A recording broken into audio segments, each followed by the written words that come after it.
একটি নীল নকশা হচ্ছে এই শরীফ ওসমান বিন হাদিকে হত্যার মিশন।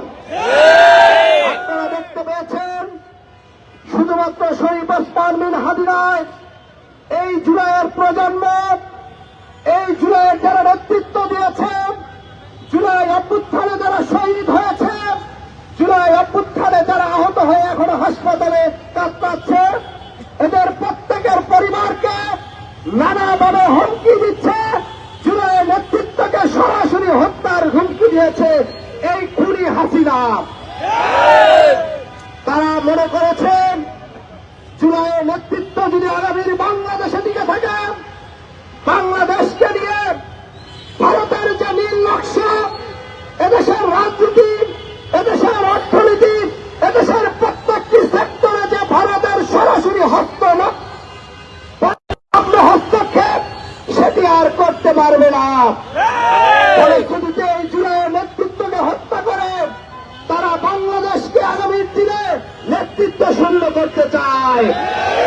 আমরা দেখেছি 2008 সালের পর থেকে বাংলাদেশের স্বাধীনতা সার্বভৌমত্বের শক্তিগুলোকে 2009 সালে তথাকথিত বিডিআর হত্যাকাণ্ডের মাধ্যমে সেনা অফিসারদেরকে হত্যা করা হয়েছে। আমরা দেখেছি ছাত্র দেশপ্রেমিক আলেম সমাজকে গণহত্যার মুখোমুখি করা হয়েছে। দেখেছি 2018 সাল ছাত্রদের আন্দোলনে কি বর্বরতম হামলা করেছে আওয়ামী সন্ত্রাসীরা। সেখানে যখন ক্ষান্ত হতে পারেনি, সর্বশেষ জুলাই আগস্টে 2000-এর শহীদের রক্তের বিনিময়ে বাংলাদেশের রাষ্ট্রের স্বাধীনতা সার্বভৌমত্ব রক্ষা পেয়েছে।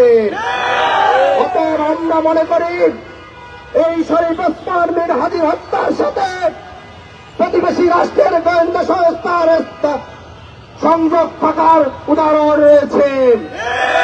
সাথে এই অন্তর্বর্তীকালীন সরকার রাষ্ট্রের যে অর্গানের মাধ্যমে একটি রাষ্ট্রকে স্থাপন রাখে, সেই প্রত্যেকটি অর্গানকে তার নিয়ন্ত্রণে আনতে এখনো ব্যর্থ হয়েছে।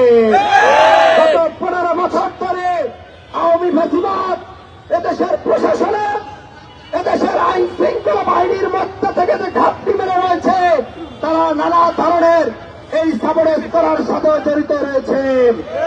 আমরা দেখেছি শরীফ ওসমান বিন হাদির লড়াই ছিল প্রতিষ্ঠান করার লড়াই।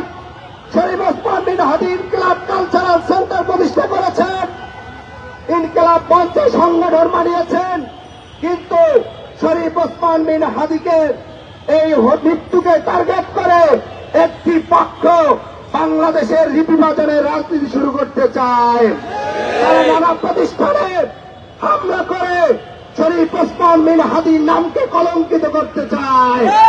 আগামী দিনের বাংলাদেশের মুক্তির পথ, আমাদেরকে প্রতিষ্ঠান করার পথ, আমাদের সার্বভৌমত্বের পক্ষে তরুণ প্রজন্মকে উদ্বুদ্ধ করার জন্য আমাদেরকে আরো বেশি করে প্রতিষ্ঠান গড়ে তুলতে হবে।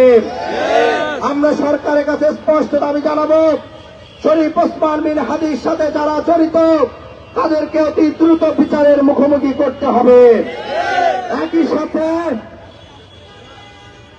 সাথে জুলাই আগস্ট গণঅভ্যুত্থানে আমরা দেখেছি ছাত্রলীগ, যুবলীগ, আওয়ামী লীগের সন্ত্রাসীরা যে সশস্ত্র কায়দা হত্যার সাথে জড়িত ছিল, তাদেরকে সরকার এখনো গ্রেপ্তার করতে পারে নাই। উপরের কিছু লোককে গ্রেপ্তার করে শুধুমাত্র বিচারের কাজ করে এনেছে। সারা দেশের জেলা পর্যায়ে আওয়ামী লীগের যেসব সন্ত্রাসীরা এখনো ধরা ছোঁয়ার বাইরে, তাদেরকে অতি দ্রুত বিচারের আওতায় আনতে হবে। একই সাথে ভারতকে সুস্পষ্ট বার্তা দিতে হবে সরকারের পক্ষ থেকে,